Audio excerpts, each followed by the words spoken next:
ప్రభు యేసుక్రీస్తు నామములో మీ అందరికీ శుభములు. ఆగమన కాలపు 2వ ఆదివారము. మొదటి పట్టణము బారూకు గ్రంథము 5వ అధ్యాయము 1వ వచనము నుండి 9వ వచనం వరకు. యెరూషలేము, నీవు విచార వస్త్రములను తొలగించి దైవ వైభవమనెడు శాశ్వత సౌందర్యమును ధరింపుము. నీవు దేవుని నీతి వస్త్రమును కప్పుకొనుము. నిత్యుడైన దేవుని వైభవమును కిరీటమును తలపై పెట్టుకొనుము. దేవుడు ఆకాశము క్రింద నరులకెల్లా నీ సౌందర్య వైభవమును చూపించును. నీ నీతి నుండి శాంతిని, నీ భక్తి నుండి కీర్తిని బడయుదానవని అతడు నీకు శాశ్వతముగా పేరు పెట్టును. యెరూషలేము, నీవు లేచి కొండపై నిలుచుండి పవిత్రుడైన దేవుడు నీ బిడ్డలను తూర్పు పడమరల నుండి కొనివచ్చుటను చూడుము. ప్రభువు తమ్ము జ్ఞప్తికి తెచ్చుకొనినని వారు ప్రమోదము చెందుదురు. పూర్వము శత్రువులు నీ బిడ్డలను నడిపించుకొని పోగా వారు కాలినడకన వెళ్ళిపోయిరి. కాని దేవుడిప్పుడు వారిని నీ చెంతకు తీసుకొని వచ్చుచున్నాడు. రాజవైభవములతో జనులు వారిని మోసుకొని వచ్చుచున్నారు.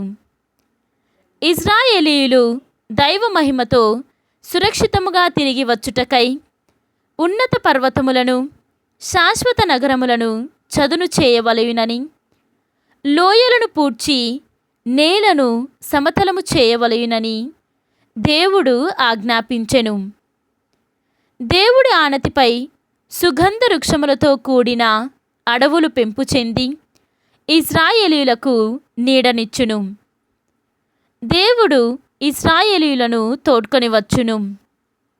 అతని కృపయు నీతియు వారిని నడిపించుకొని వచ్చును. అతని మహిమాన్విత కాంతి వారిని అంటియుండును. వారు మహా ఆనందముతో తిరిగి వత్తురు. ఇది ప్రభువు వాక్కు. సర్వేశ్వరునికి వందనములు. 2వ పట్టణము పునీత చిన్నప్ప గారు ఫిలోమోనునకు రాసిన లేఖ 1వ అధ్యాయము 4వ వచనము నుండి 6వ వచనం వరకు మరియు 8వ వచనము నుండి 11వ వచనం వరకు. ప్రార్థించినప్పుడెల్లను నిన్ను జ్ఞాపకము చేసుకొని దేవునకు కృతజ్ఞతలు అర్పింతును. ఏలన ప్రభువైన యేసుక్రీస్తు ఎడల, పరిశుద్ధులందరి ఎడల నీకు ఉన్న దైవ ప్రేమను, విశ్వాసమును గూర్చి నేను వినియున్నాను.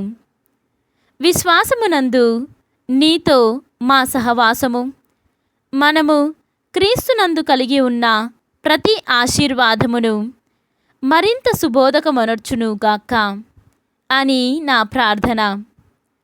ఈ కారణము వలననే నీ కర్తవ్యమును గూర్చి క్రీస్తునందు నిన్ను శాసించు సాహసము నాకున్నను. దానికి బదులుగా ప్రేమ కొరకై ప్రాధేయపడుచున్నాను.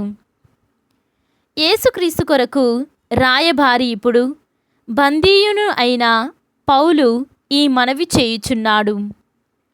నేను చెరసాలయందు ఆధ్యాత్మిక జీవనమొసగిన ఒనేసిము కొరకు నీకు ఒక మనవి చేయుచున్నాను. ఒకప్పుడు నీకు అతను ఎట్టి ప్రయోజకకారియు కాడు, కానీ ఇప్పుడు అతడు నీకును నాకును ఉపయోగపడును. ఇది ప్రభువాక్కు. సర్వేశ్వరునికి వందనములు. ఈనాటి సువిశేషము పునీత లూకా గారు వ్రాసిన సువిశేషము 3వ అధ్యాయము 1వ వచనము నుండి 6వ వచనము వరకు. అది సీజరు తిబేరియా చక్రవర్తి పరిపాలనా కాలములో 15వ సంవత్సరము. యూదయ మండలమునకు పోంతు పిలాతు పాలకుడు, గలిలయాకు హేరోదు, ఇథూరియా త్రకోనితీసు ప్రాంతములకు అతని సోదరుడు ఫిలిప్పు, అబిలేనునకు లీసాన్య అధిపతులు, అన్న కైఫా ప్రధానార్చకులు. అప్పుడు ఎడారిలో ఉన్న జకరయ్య కుమారుడు యోహానునకు దేవుని వాక్కు వినిపించెను. అతడు యోర్దాను నది పరిసర ప్రదేశములందంతటా సంచరించుచు పాపక్షమాపణ పొందుటకై పరివర్తనము చెంది బాప్తిస్మము పొందవలయునని ప్రకటించుచుండెను.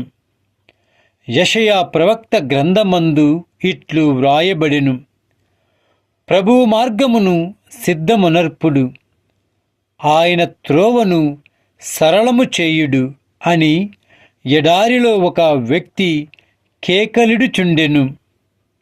ప్రతి లోయ పూడ్చబడును, పర్వతములు కొండలు సమము చేయబడును, వక్రమార్గములు సక్రమము చేయబడును, కరకు మార్గములు నునుపు చేయబడును. మానవులెల్లరూ దేవుని రక్షణమును గాంచుదురు.